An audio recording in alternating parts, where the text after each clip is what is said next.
भक्तों हरे कृष्णा। भक्तों आज हम सब श्रीमद् भगवत गीता यथारूप अध्याय 4 दिव्य ज्ञान श्लोक नंबर 23 पढ़ेंगे। भक्तों भगवान का भक्ति ज्ञान। भक्तों उससे पहले हम सब भगवान की मंगलाचरण स्तुति करेंगे। ओम अज्ञान तिमिरन्धस्य ज्ञानांजनशलाकया चक्षुर्मिलितं येन तस्मै श्री गुरुवे नमः। श्री चैतन्य मनोभीष्टं स्थापितं येन भूतले स्वयं रूपा कदा मह्यं ददाति स्वपदान्तिकं। वन्देहं श्रीगुरुः श्रीयुतपदकमलं श्रीगुरून् वैष्णवश्च श्रीरूपं साग्रजातं सहगण रघुनाथवन्दितं तं सजीवं साद्वैतं सावधूतं परिजनसहितं कृष्णचैतन्यदेवं श्रीराधाकृष्णपदान् सहगण ललिता श्रीविशाखान्वितांश्च।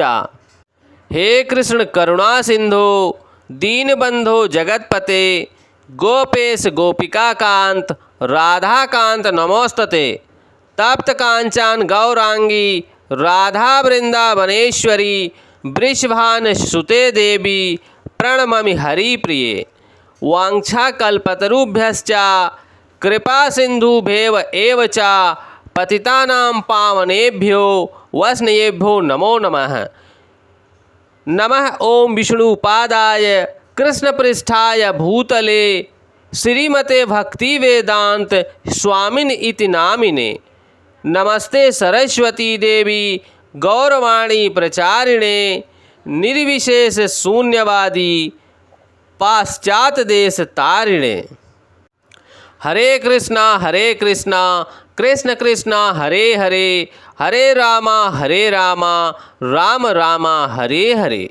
हरे कृष्णा कृष्ण कृष्णा हरे हरे हरे राम राम राम हरे हरे। भक्तों यहाँ भगवान बोल रहे हैं गत संगस्य मुक्तस्य ज्ञान अवस्थिता चेतसाः यज्ञ चरतः कर्म समग्रमं प्रविलीयते। जो पुरुष प्रकृति के गुणों के प्रति अनासक्त है और जो दिव्य ज्ञान में पूर्णतया स्थित है उसके सारे कर्म ब्रह्म में लीन हो जाते हैं। भक्तों जो पूर्ण रूपेण कृष्ण भावना भावित होने पर मनुष्य समस्त द्वंद्वों से मुक्त हो जाता है और इस भौतिक गुणों के कलमश से भी मुक्त हो जाता है। वह इसलिए मुक्त हो जाता है क्योंकि वह कृष्ण के साथ अपने संबंध को स्वाभाविक स्थिति को जानता है। फलस्वरूप उसका चित्त कृष्ण भावना अमृत से विचलित नहीं होता। अतः वह जो कुछ भी करता है वह आदि विष्णु कृष्ण के लिए होता है।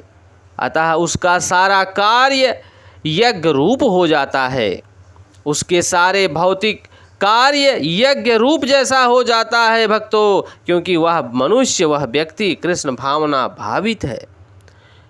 यज्ञ का उद्देश्य परम पुरुष भगवान विष्णु अर्थात श्री कृष्ण राधा रानी को प्रसन्न करना है, कृष्ण को प्रसन्न करना है। ऐसे यज्ञ कर्म का फल निश्चय ही ब्रह्म में लीन हो जाता है और मनुष्य को भौतिक फल नहीं भोगना पड़ता। भक्तों इसी तरह हम सबको भी अपने जीवन में ऐसा कर्म करना है, ऐसा यज्ञ कर्म करना है जो हमारा नित्य कर्म है, वही यज्ञ कर्म है। भगवान को अर्पित करके करना है, भगवान के नाम का स्मरण करते हुए करना है कि हे प्रभु सब कुछ आपका है, हम भी आपके हैं, हम भी आपके अंश हैं। हे प्रभु अपने चरणों में स्थान दो, सब कुछ आपका है। ये कर्म भी जो मैं कर रहा हूँ आपकी कृपा से कर रहा हूँ। अगर आपकी कृपा नहीं होती तो ये हाथ नहीं उठता, ये आंखें नहीं खुलती, ये पैर आगे नहीं बढ़ सकते। प्रभु जो कुछ भी आपकी आज्ञा है हम वो करेंगे, जो भी कुछ उसका फल मिलेगा वो सब आपका है, हमारा कुछ नहीं है। यही भाव भक्तों, यही भाव हमको अपने माया जाल के भाव बंधन से मुक्त कराएगा। ऐसा ही भक्त कृष्ण भावना भावित होकर भगवान के धाम जाता है, जहाँ से हम अपनी इच्छा को जाहिर कर इस धरा पर आ गिरे हैं।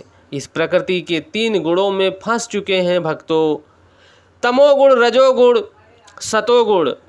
लेकिन मनुष्य इस माया के जाल में, प्रकृति देवी इस माया के प्रेम में मोहित करके उस मनुष्य को रखती हैं, ताकि मनुष्य सदा सदा के लिए बंधा रहे, कर्म करता रहे और उस कर्म के फलों से बंधा रहे। लेकिन माया देवी, महारानी दुर्गा देवी मनुष्यों को बार बार चेतावनी देती हैं, हर साल चेतावनी देती हैं। हर साल दुर्गा पूजा के समय माँ चेतावनी देती रहती हैं, किसी न किसी रूप में हर परिवार को, हर मनुष्य जन प्राणी को।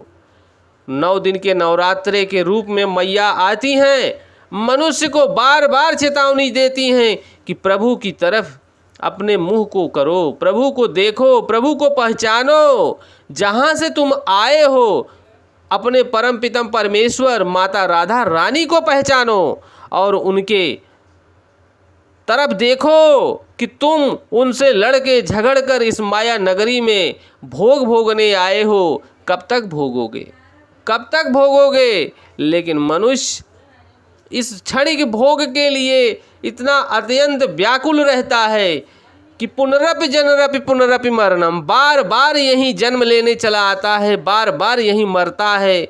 जब इन कष्टों से वो अत्यंत दुखी हो जाता है, तब जिज्ञासा करता है कि मैं कौन हूँ, कहाँ से आया हूँ, अगर मुझे मरना ही है तो मैं यहाँ क्यों आया हूँ, मेरा उद्देश्य क्या है, मैं किस उद्देश्य से यहाँ आया हूँ।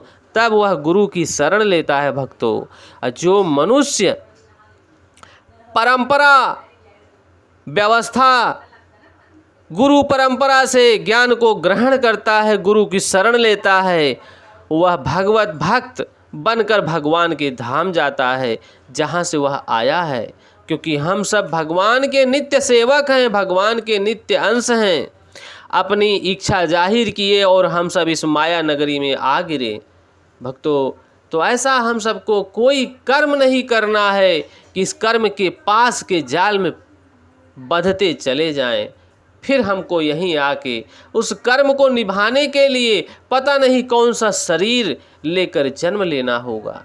भक्तों, भगवान के नाम की स्तुति करते हुए हरे कृष्णा कृष्ण कृष्णा हरे हरे, हरे रामा राम रामा हरे हरे, हरे कृष्णा कृष्ण कृष्णा हरे हरे, हरे रामा राम रामा हरे हरे। भगवान का यह मंत्र महामंत्र है भक्तों। यह मंत्र चैतन्य प्रभु महाप्रभु देकर गए हैं हम सब मनुष्यों के लिए, ताकि हम सब इस घोर कलिकाल में, कली के युग में भगवान के नाम के आश्रय से हम भगवान के धाम वापस चले जाएंगे भक्तों, जहाँ से हम सब आए हैं। इस कलयुग की उम्र भक्तों 4,32,000 वर्ष है, जिसमें भी कलयुग 5,000 लगभग 5,000 सालों तक ही बीत चुका है। और आप सृष्टि की धरा पे देख रहे हैं कि मनुष्य प्राणी कैसे कैसे चतुराई से बुराइयों से घिरते चले जा रहे हैं।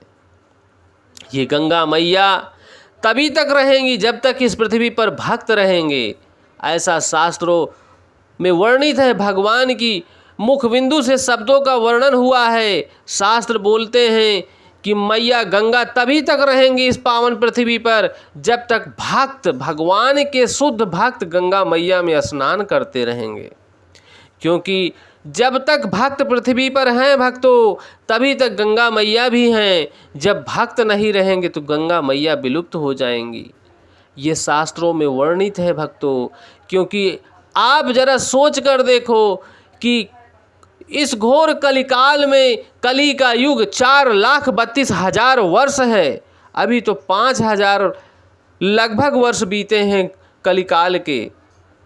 भक्तों ऐसा सोचने मात्र से रूह कांप जाती है, आत्मा कांप जाती है कि आने वाला समय कैसा होगा। तो भक्तों ये भगवान का ज्ञान, भगवान के शब्द भक्तों प्रत्येक मनुष्यों तक पहुंचाने की कोशिश करो, जिससे अपनी आत्मा को जागृत करें, इच्छा जाहिर करें कि आखिर मैं हूँ कौन, मैं आया कहाँ से हूँ, जाना मुझे कहाँ है, कि अगर मुझे मरना ही है तो मैं जन्म क्यों लिया, मैंने मेरा उद्देश्य क्या है इस जन्म का, इन क्षणिक सुखों को मैं प्राप्त करके क्या कर लूँगा, इन क्षणिक सुखों से मेरा क्या हो जाएगा, क्योंकि मैं भी एक दिन मृत्यु पर्यंत को मृत्यु की शैया पे लेटूंगा। भक्तों जो अभक्त लोग हैं उनकी मृत्यु का दर्द आपको हम बताते हैं, कैसे मृत्यु का दर्द वो प्राप्त करते हैं। शास्त्रों में वर्णित है भक्तों कि जब मृत्यु आती है अभक्तों के लिए तो 40,000 बिच्छू एक बार डंक मारते हैं, इतना दर्द होता है उस अभक्त को, और उसकी आत्मा शरीर छोड़ के बाहर निकल जाती है, जिसको यमपुरी के देवताओं, यमपुरी के पार्षद उसको घसीटते हुए यमपुरी ले जाते हैं, जहाँ पर उसका निर्णय होता है। भक्तों अगर वह अभक्त है, भगवान का नाम उसने आश्रय नहीं लिया, तो वह पार नहीं हो पाता भक्तों, फिर निम्न योनि में जाना पड़ता है उसको। ये 84 लाख योनियों से होकर सबसे अंतिम योनि है मनुष्य की, जो हम भगवान को प्राप्त कर सकते हैं। भक्तों तो यह भगवान की वाणी है, और मनुष्यों जन तक पहुंचा के उनका कल्याण करो, ताकि प्रभु की कृपा आप पर बनी रहे, आप राधा रानी भगवान श्री कृष्ण के चरण कमलों का दर्शन प्राप्त करो। भक्तों जय श्री कृष्णा।